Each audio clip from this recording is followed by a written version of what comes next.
Hello, OT friends, and welcome to the Uncommon OT series.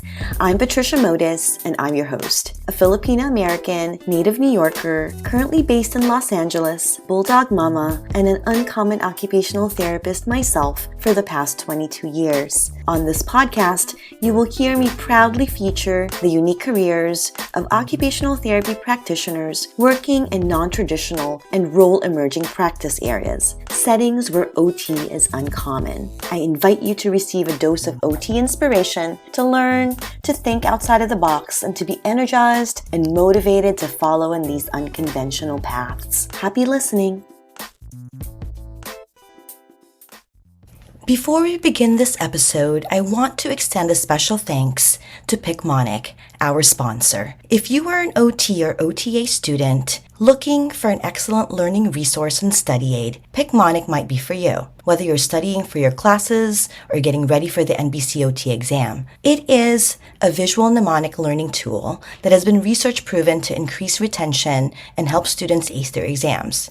It uses audio-visual learning and intelligence-based repetition algorithms to help with long-term retention while studying. If you're interested in trying it for yourself, sign up today using the link in the show notes or using the code TRANSITIONSOT to score a discount of 20% off your Picmonic membership. Welcome back, OT friends. Today, I am excited to introduce you to our guest of honor, Dr. Jill Maglio. Dr. Maglio is an occupational therapist in the emerging practice area of circus arts that she provides for individuals and communities. Welcome to the podcast, Dr. Maglio. Thank you. It's lovely to be here. I appreciate the invitation. Thank you so much for being here and for taking the time. I'm very excited to dive deeper into your uncommon OT work. I'm fascinated by it, and I'm so excited to hear about the details. Can you get us started by telling us a little bit about yourself and perhaps some of your favorite occupations? Sure. Yes. I'm an occupational therapist. I'm inspired by creative arts and activism to help create more equitable and healthy communities. Some of my favorite personal occupations are dance, circus arts, and community, building community and working in community and being with groups of people that have common goals. Yes, sounds wonderful. Can you share with us a little bit about what motivated you to contribute to the podcast? Yes, for sure. So occupational therapy is a very diverse, essential, and also a not very well understood profession.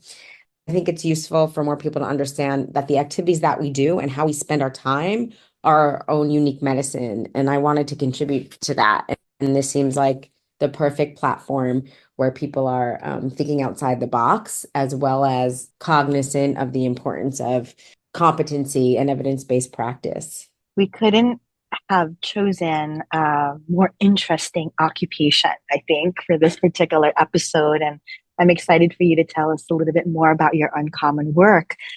This might be a great way to segue into that. Would you mind describing for us the settings in which you practice and some of the populations that you serve and the needs that you address? Yes. So I work with an organization called Holistic Circus Therapy, and Circus Aid is a branch of that organization. And we are together, both these entities are a social enterprise that uses circuits as an individual and community health service. So basically, we serve people with diverse learning abilities, special needs, political and environmental refugees, occupational therapists, and students wanting to include evidence-based circus into their practices.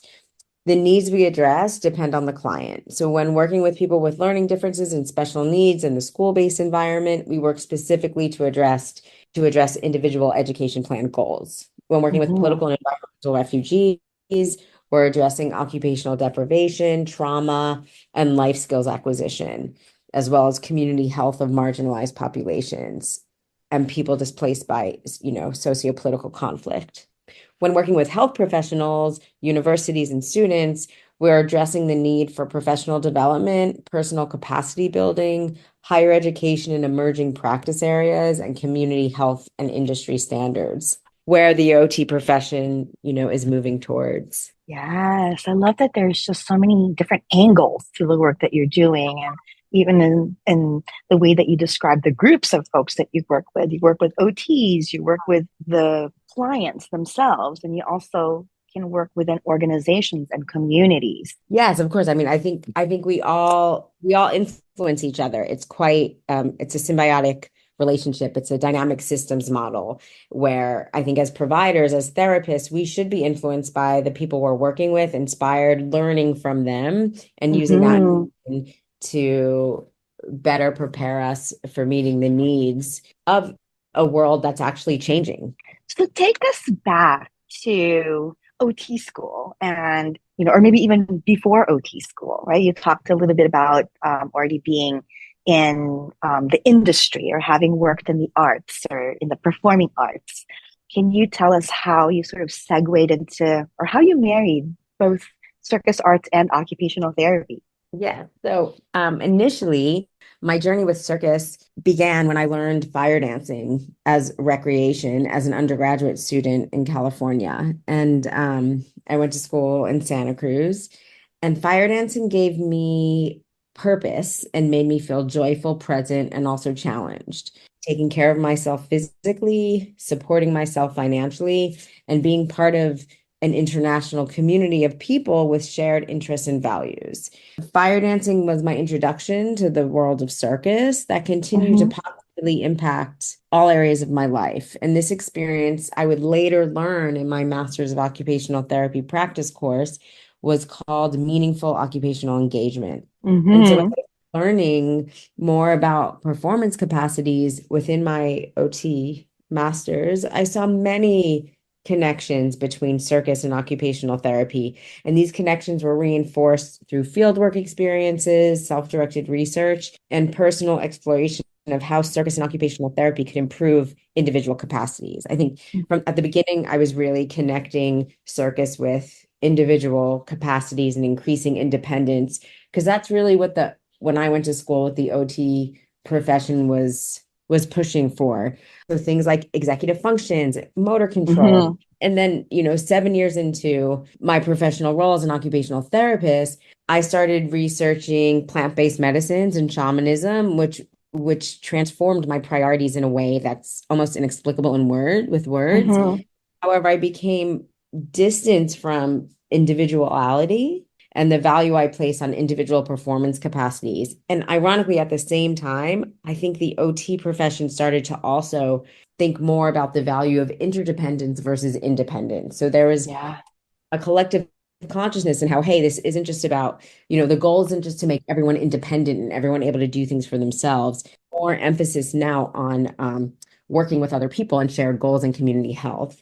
And so and during this time, I also began to adopt a strong yet simplistic belief, maybe even a little bit cynical in some ways that I think just naturally comes with age, that life is basically meaningless. So why not make it more comfortable for those struggling more than I am? And so my new perspective pivoted my work towards political and environmental refugees and Hmm. wanting to give an opportunity for people that aren't as privileged to experience the joy of participation without any expectation of improving a functional capacity, accomplishment, or ability. And so Hmm. while organizing these circus projects for displaced persons, I developed an increased interest in community development, in which I came to rediscover meaningful occupational engagement through volunteer work and collaboration, working together with others who share a vision of a more equitable existence, which to improve the conditions and access to resources for those who are marginalized. And I think that is just really kind of keeps my inspiration in doing this work, and probably also protects me from burnout, is just being inspired and constantly learning and growing and maybe changing my views and perspectives as well. Yeah, so thanks so much for all of those details. I love the connection and how you've grown or how you've nurtured it and where you're taking everything. I heard you say a few things about how you may have gotten there that described your path a little bit, which was going to be my next question. You talked about doing some volunteer work and community development types of things. And those were initially some things that helped you begin or start bridging circus projects and occupational therapy? I think it was definitely school. It was my supervisor that helped me begin the bridging of it. There wasn't much work happening with circus when I did my master's. Mm-hmm. And I run like the cliche, the difficult kind of conundrum of academia. Unless something's already been researched, it's really hard to research it. And so, I think I definitely got some pushback from some OT professionals when I wanted to start using Circus, and people were concerned about exploitation. And there Yes. was a lot of misunderstanding here about Circus. So it was difficult, but after really explaining the potential, and then discovering also social circus, which had already been in existence, and drawing connections between like how occupational therapy can support social circus, and social circus as an entity, as a profession, can support occupational therapy, how we can both professions can work together to create more positive impacts than staying in our separate silos. Then there started to become more support from people in the OT industry. And my supervisor, she's amazing, Carol McKinstry, and she let me do my final MOT prac project with a local community circus in Australia. And then afterwards, she asked me to submit a paper, like a viewpoint paper, to a journal. And so that was really, once that got accepted, that really put the potential of circus and OT in the academic landscape. It really gave it some legitimacy for people to then like take it further and add to this research. So I think that was probably the beginning. And then it was later on in my career, after about 7 years of working really individually focused on like increasing capacities, that I started to contemplate, there's something more than just increasing individual capacities Mm-hmm. and wanting to work more. 7 years later, here you are. Yeah, actually, no, that 7 years later was about 5 years ago, I think. Oh. That 7 years later was I started I finished my degree and started my practice in 2008, 2009. Mm-hmm. 7 years after that would be 2016. And then 2016, it was really the start of also the refugee crisis happening in Greece in 2016, and going to Lesbos and seeing a bunch of people really coming together, Mm-hmm. common goal of helping people that were displaced by Yes. and conflict. That was like, wow, there is power in numbers, there is power in community. And it was a really awesome feeling. Oh, I love that. So, can you describe for us just a typical day? How do you, or a typical circus project that you might have? And we'll kind of go from there. A typical circus project, yeah, for Yeah. sure. Okay, so when I was in Lesbos, there was nothing actually typical about that. It was pretty much just making it up as we went along. It was our first project. I had brought with me some juggling balls and some hula hoops. And what we noticed in the camps is that people, they didn't have anything to do. At this point, when I was there, their basic needs were being met, but they were experiencing something called occupational deprivation. Uh, Mm-hmm. and so circus was being used as a way to just engage them in an activity, because they were restricted to pursuing activities that give their life meaning.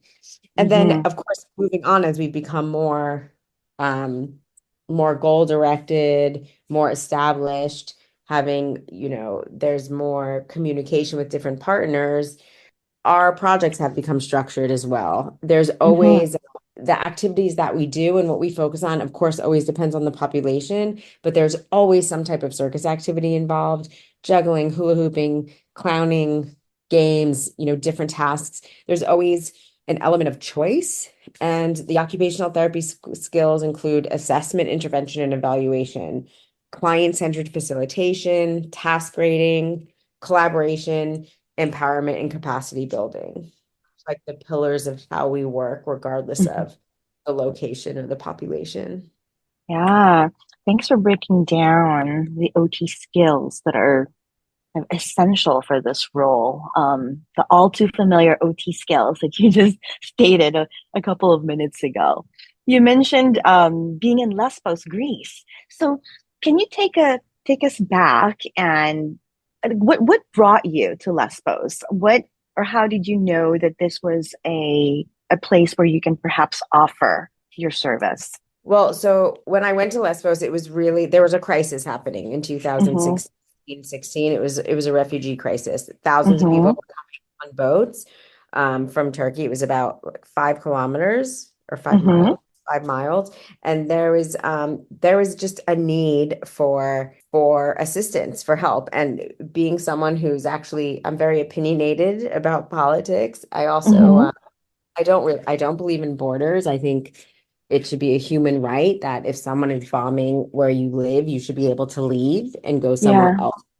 And I felt really strongly about that. So I really went there just wanting to help, not knowing exactly what that was going to look like. And because Ah. yeah, and so, but of course I brought with me juggling balls because I was like, who knows, like I wasn't really sure what to expect. And then so I had some juggling balls with me. And then what happened is because it was over Christmas, there was a few things like there was less boats coming Mm-hmm. because of the weather conditions. And also by this time, um, the people working in the camps, they had really like gotten it together. It was a pretty well-oiled machine in a lot of ways, as far as a lot of the volunteer organizations and individuals and anarchists that were working there at the time that providing services. They were giving people had sleeping bags, they had food, people they actually their basic needs were being met. And so it was like, okay, well, what isn't being met? And I think that's what OTs are really good at doing, is looking at where are their gaps, where are their needs, Yes. where do we look at like the strengths of a situation and how we can use the strengths of a situation to compensate for the deficits. And that's really when, occupational deprivation, I remember learning about that in school, and that was really apparent to me there, of like, Mm-hmm. just faces of people, of like, their past is trauma, their future is unknown, and there's a lot of weight in that. Yes. And by able to offer something, through an activity to give people, to just put them in the present moment, connecting with their breath, connecting with each other, exploring and experiencing some play, it became very clear that that was a really valuable thing to contribute at that time. Ah, it must have been such a refreshing feeling for everyone at the camps to sort of stumble upon your work and be engaged in that. Yeah, it was just there was like a need for a little bit of like there was just like a need for some like laughter and levity and play, Mm-hmm. some lightness, or even to like escape from, the trauma that people were, if that was their reality, just to have give them like a bit of that respite for an hour. Yes. Yeah. Oh my gosh. So I love hearing that backstory about how you decided to just, you know what? I'm gonna go. I'm gonna go over there, check things out, see how I can help, and figure it out a way to do so. Did you have contacts, locally? How did you know who to reach out to, how I to did. kind of get started and, who to Yeah. contact? At that point, I didn't have any contact. It was basically like, I mean, at that point, it was a crisis. Like no Yeah. one knew what they were doing. People were coming from all over the world to help. People were migrating from, Syria and Afghanistan and Iran and Iraq. Like it was just kind of just showing up and figuring it out as you went along. And then in subsequent years after, it became way more organized. And Yeah. I would go into refugee camps and I would connect with organizations that were there all year round and say, hey, like I have this idea. This is what's been working, in the past. And do you want to Hmm. collaborate? And can I help? Can we help each other? I think collaboration is a huge part of the work. None of us can really do this alone. We can do so much more if we help each other. And also coming from, kind of going in the space with the OT lens, I think really benefits also, just the system there. And yeah, just kind of giving people the opportunity to yeah, again, engage themselves in these meaningful occupations that have been neglected, or they haven't had resources, opportunity, or even just the safety to feel okay to do so. Exactly. Yeah.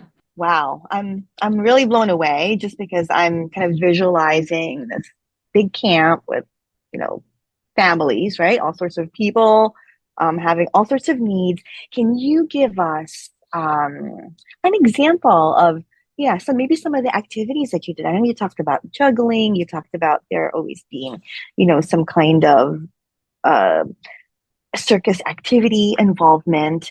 Can you give us more details about, you know, the structures or these groups that you were running? Were you doing mostly one-on-one types of things? And what were some of the goals aside from giving them the opportunity to kind of engage in a meaningful occupation and kind of community building? Do you see any typical goals that you might address in typical OT sessions here in the States, for example?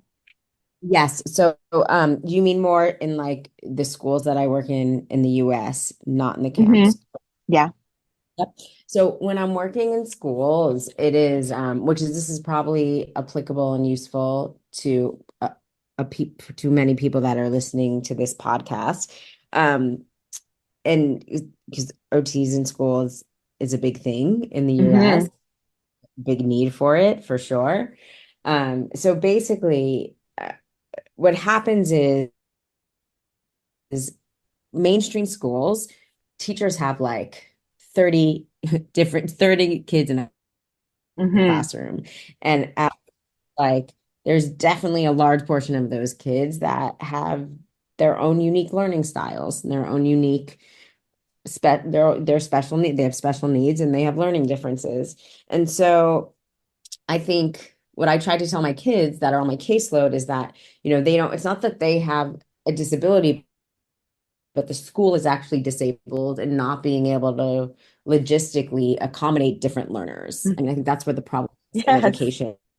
And it's not the fact that kids have different learning needs, it's the fact that one teacher cannot provide 30 different learning options to a classroom. It's Hmm. impossible.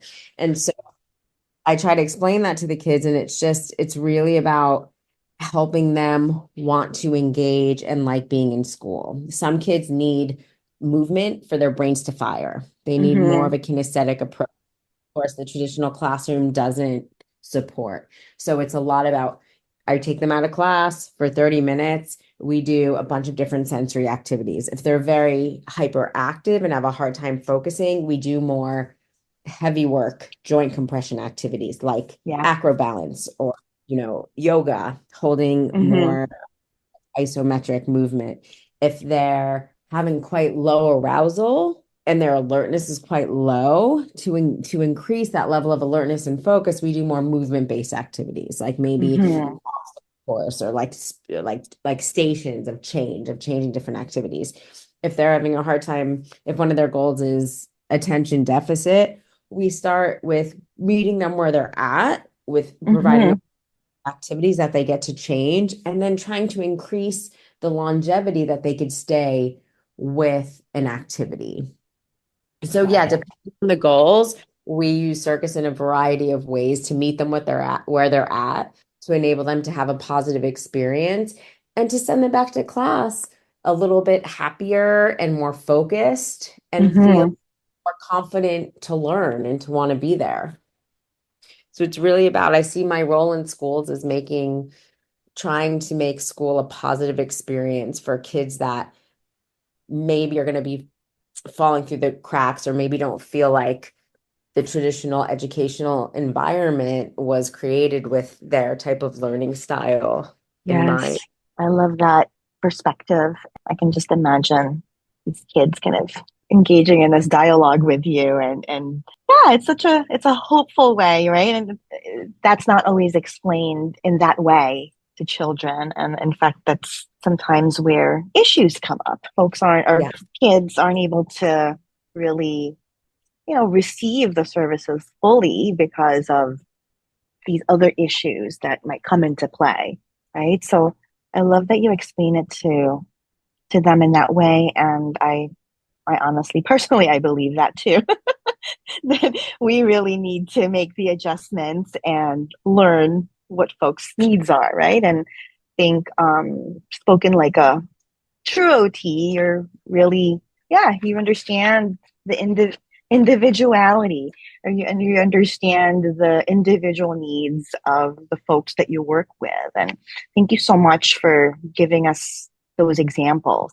Those will really resonate with some of the OTs here in the US. Wants to reach out. I'm so happy to talk more about that with anyone that has more questions about that. So you're currently in Greece, right? And are you currently working on a circus project, or are you currently working in schools? I'm right now, I'm actually working on create a performance project that's very new for me. Where I'm in the first research and development stage of a performance piece involving dance and involving circus. I'm not going to speak so much about because it's stages of research and development.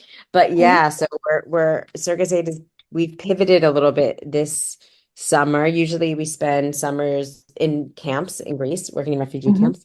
And so this summer we're focusing something that's more performative as a form of activism, which I'm really excited about because it's an area of using circus as a form of activism that is new for me, that I haven't really explored yet, writing and directing.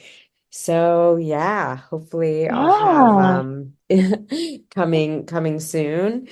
And yeah, and then in September we do plan to do some work in a local community that we worked with, either in Yanina or in Athens, in one of the camps that we've worked in the past. The political Hmm. system here always changes, the access that we have. So it's something that we develop each year as needed. And I'll be here till September, end of September. Hmm. I'll be back in the States. Ah, so fascinating. Are students involved? Yes, well, I take on students as fieldwork for their fieldwork. Hmm. Fieldwork students have they're always amazing to work with. They're like sponges Yes. of knowledge and they have so much energy. And especially, I love working with fieldwork students that already have an affinity for circus because they're just like, they like want to just get in there. And Yeah. also, they've been waiting for a way, something that's a bit more established that they could just like jump in and start doing, circus because they get it. They Hmm. understand the right away. And so, yeah, I take on fieldwork students, I take on volunteers, a variety of different ways to work with OT professionals and students. I'm sure that's quite the experience for a fieldwork student, getting the chance to kind of work in this non-traditional site and to be able to apply our lens in this non-traditional way. Yeah. Fascinating. So, OT students, wonderful. They have access to the wonderful work that you're doing. In your work over the years, have you encountered many OTs doing something similar? No, I haven't. I mean, I've encountered I during my research, I searched for internationally as many OTs as I could do interviews with that spoke English, or that had access to a translator that I could speak about their use of circus.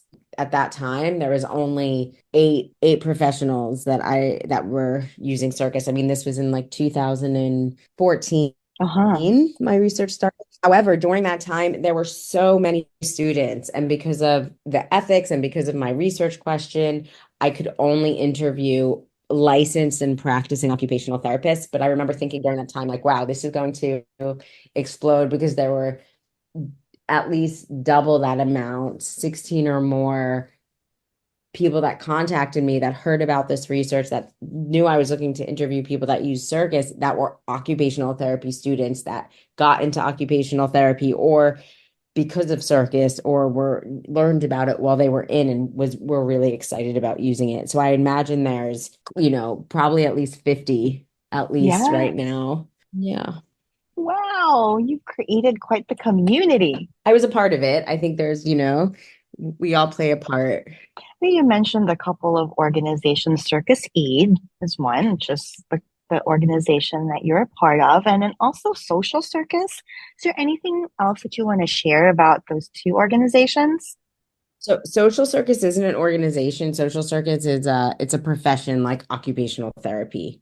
So there's Ah, like, yeah, so social circus is a so where it's a holistic circus title. therapy and which are my organizations, we use an occupational therapy perspective to inform the circus work that we do. Social circus as an entity is is underpinned by more social work Got it. theories and practices. Got it. Okay, so thanks for clarifying the There's a lot difference. of really amazing like academic papers on social circus. If anyone wants to geek out and do a Google Scholar search, type in social circus or community circus. There's yeah, there are quite a few. And I could also send you some references to put on the podcast if people are Yes, we can certainly attach some of those on the show notes for folks if they're interested in checking it out. Thank you for that. Earlier you also talked about, yeah, just some successes. Are there any other recent highs or challenges in your current role that you'd like to share with us? Yeah, I mean, there's always successes and challenges. It's par for the course. I think a recent high for me has been finishing my PhD and being able to contribute to the occupational therapy profession in an evidence-based way that will support other occupational therapists wanting to use circus in their practice, as well as contribute to more community development and equity and global health progress. I think that's probably been my highest success. Challenges of my role, to be completely honest, I'm not experiencing any right now. I think, always bureaucracy is always a challenge for sure, but that's just like part of, our culture. And so that could be difficult working in the misunderstanding about occupational therapy or working in a school-based setting where everyone thinks all you're supposed to do is help kids improve their handwriting. Those are Yes. challenges, but I think those are pretty solvable challenges through just having conversations like this and through podcasts like this that really help educate people about the potential and the diversity of occupational therapy. So thank you for that. Oh, thank you too for being a part of it. But I agree 1000%. Congratulations on the PhD and your attainment of that.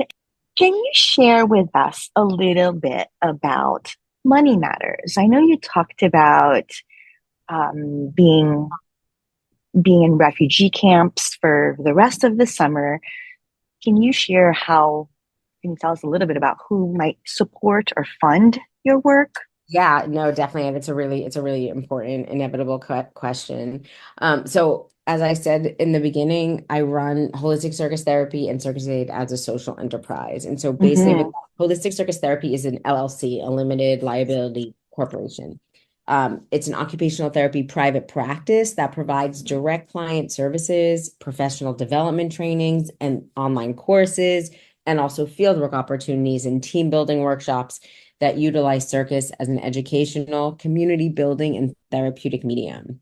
So Hmm. 100% of the profits received from HCT services fund circus aid projects. So questions are, well, how do I support myself if 100% of the profits? And I think something we need Yes. to, it's important clear is myself as the facilitator, as the therapist, I get paid a fee for my service. That is a business expense. So my work is a business expense. Okay. Someone has to Hmm. run these workshops, someone has to go into schools and do this stuff. I get paid for that. Also, the Yes. expenses of having equipment, and all the other things that have to do with running a business, those are also considered expenses. Hmm. So everything else that we make that is not an expense is considered a profit. And so the way businesses usually have equity and are worth something is they have profits, like lots of profits over time.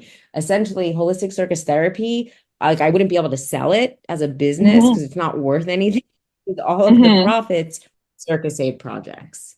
Does that make Got it. sense? It does. It does. So, like one stream of our funding of Circus Aid projects comes from the profits of holistic circus therapy's different Mm-hmm. work. So for example, if I'm going into a school or I'm running a professional development training, let's just say I'm getting like $100 for that hour, Yeah. and 30 of those dollars is going to pay me as a facilitator.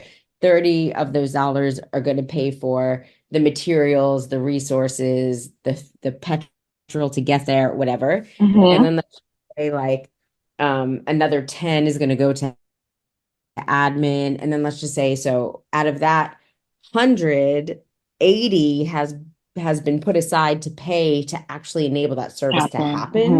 Mm-hmm. $20 that's left over is considered the profit that goes into the Circus Aid bank account to help fund the projects. And then in addition, there's also specific work I do that's only to fund Circus Aid. So for example, the professional development trainings I run, I volunteer my time to run those trainings, and that's my volunteer contribution to Circus Aid. So when people pay for the Got trainings, that money, it supplements my income. And so that is my volunteer contribution to Circus Aid. We also have a fiscal sponsor. Any philanthropist out there, anyone that doesn't want to pay taxes or wants a tax deduction, you can donate to Circus Aid projects. And through our fiscal sponsor, we give donors 100% tax deductible. tax deductible. Okay. Wonderful. Yeah, We'll definitely put the links to your donation page thank you. along with the show notes too. That's how we fund the social development branch of our integrated business model. And then the Circus Aid activities are free. It provides free services grounded in evidence-based practice from occupational therapy and social circus expertise and research to people Mm-hmm. that can't afford them in economy places where it would be more difficult to afford them. Got it. Is there any particular reason why your company is an LLC versus I guess a nonprofit? Most OTs that I've spoken with who kind of branched out into something, community based, set up a nonprofit. Yeah, that's a great question. I really love that question because I think there's also a lot of misunderstanding about that. So Yeah. so there's a couple reasons for that. The first is when I researched making Circus Aid a non-for-profit, it was going to cost a lot of money. So basically, to be an Mm. actual non-for-profit, you need to hire an accountant. You need to pay for an accounting Mm-hmm. service, right? That costs with the legal fees and the business entity fees that needed for that type of labeling costed money that was taking away from providing direct services. Where Mm. working with a fiscal sponsor, Fractured Atlas, they take 7%. So, if someone's donating $100 to Circus Aid, $7 is going to go to the fiscal sponsor. That's Mm-hmm. way more affordable. That means way more of the money that people donate can go directly to the direct service we provide rather than supporting our infrastructure as a business. And so I think, Yes.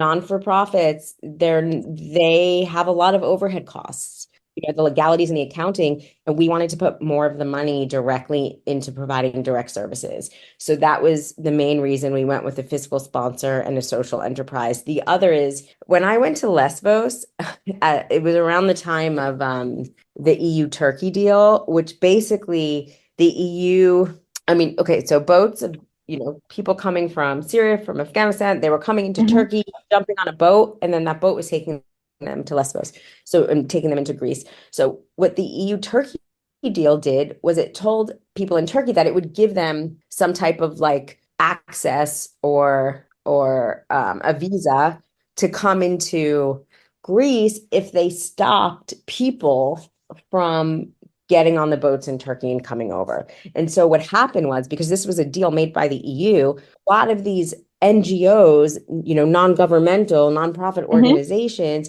they had funding that were connected to the politics. So then they Yeah. stopped providing work. And actually, when I came to Lesbos, it was really just the self-governed anarchist communities that were still providing services to people that needed them because they weren't tied into the politics. And that was a Mm. huge lesson for me. A few things. It was a huge lesson for me in like the positivity and the power and the community strength and the effectiveness of of anarchist communities that are essentially self-governing communities that aren't tied to the politics. And it was also a lesson to the importance of being autonomous in your funding, so then you're not tied to organizations that might decide to do things that you have ethical issues with. Yes, Does that make sense? absolutely. I So love yeah, this information. so being a social enterprise, having something of value, of service that you can generate income and profits from, means you could put more of that money and also keep with your moral code and your ethical values without being tied to the person that's controlling you as a puppet because they're the one giving you the money. Do you know what I mean? Yes, and you would think that it's the other way around, right? People usually create nonprofits so that they can serve, and not be so profit driven. But in this case, you're actually saying that more of that profit actually goes to the people that we're trying to serve in comparison to Yes. the other way around. So that's really valuable information, I think, particularly for some of our listeners who are thinking of going the same route, right? And wow, and to think that those NGOs weren't even, in operation because of bureaucratic barriers. Yeah, like the IRC, International Refugee Committee, their tent was empty. Amnesty International, their tent was empty. Like you saw all these like bigger name NGOs with tents in Lesbos that people weren't working because of this EU-Turkey deal because they were tied to the politics. So yeah, it's Well, thanks again for the helpful, valuable information. Can you think of any other career advice that some of our listeners might benefit from in your experiences? Yeah, I think, well, if anyone wants to learn more about social enterprise or circus and using or creative arts and creating an entity, please reach out and send me an email. And yeah, I'd love to help people on their path of doing occupational therapy in an uncommon way. Yeah, I think just to keep having conversations, keep having conversations and keep seeking out people that are doing things that align with how they want to work. There's not just one way to do OT or to do anything or to run a business, or just to keep being creative and keep being inspired and also keep being inspiring. Yes, I absolutely love your work. I love how you've been able to, bridge your passion and occupational therapy and come up with such a refreshing and different way of offering our service. It's so impactful too, where you're really contributing and making change possible in communities where that might not be so easy to see. So I really admire that about your work. Again, you've given us examples of how you do your thing in schools, how you do it in refugee camp, and how you're making the impact there. And I really appreciate all of this wisdom and the time that you spent with us to tell us about it. Is there anything else that you'd like to share with us before we sign off? If you're inspired by this work, please get in contact about participating in a training or a fieldwork opportunity or a volunteer opportunity. I love connecting with people and doing this work together. So I look forward to meeting new friends and new colleagues through this podcast. Thank you so much for listening. Thank you so much for having me on this show. And yeah, have a great day. And that wraps up another inspiring episode of the Uncommon OT series. Connect with me at www.transitionsot.com. And don't forget to sign up to be part of the Transitions OT community. By doing so, you'll receive my latest compiled list of uncommon OT practice settings, the latest news on mentoring offerings, uncommon OT live events, non-traditional OT resources, and more. You may also follow me on my social media pages on Instagram and LinkedIn. And if you love this episode, head on over to Spotify, Stitcher, Apple, and Google Podcasts to follow, rate, and leave a review.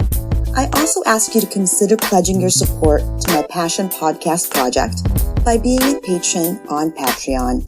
It is very much appreciated. Sending big OT love. Thank you so much for listening. Until next time.